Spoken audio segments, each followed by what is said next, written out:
Alright, so we're building a landing page for a giveaway here, and what we need to do is remove this top banner right here. And the reason for that is because when we're directing them to the landing page, we're usually going to want them to sign up on a form or click the button to go forward through the funnel to wherever that we're trying to direct them, and we don't want them to get distracted by anything else and fall out of the funnel.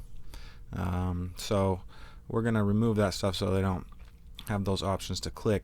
Now you'll have to edit the theme by going to the theme tab, and on their splash pages, they call them splash pages, they're also called landing pages, and I prefer if they have a form that they're called squeeze pages.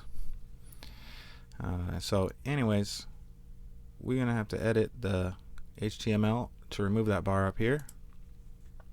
So at the bottom of the theme page, we will click that link there, and we're going to go onto the splash header type,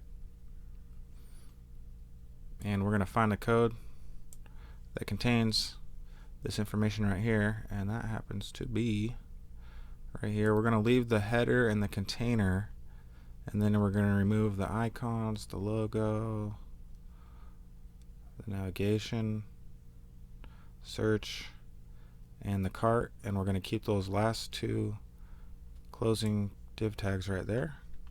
So I'm going to just Control X and cut that out of there. Weebly will update, and there you go. It's not there anymore. Gone. So now they won't be distracted by clicking that. We're going to have them directly go to the landing page and go there, and then we'll copy this page, make it also with a form, depending on where you're advertising. Sometimes you'll want a form right there, or sometimes you'll want a button that they can click on, and this will be a primer for them. Alright, so make sure to save your changes if you're happy with them, and that's it for this one.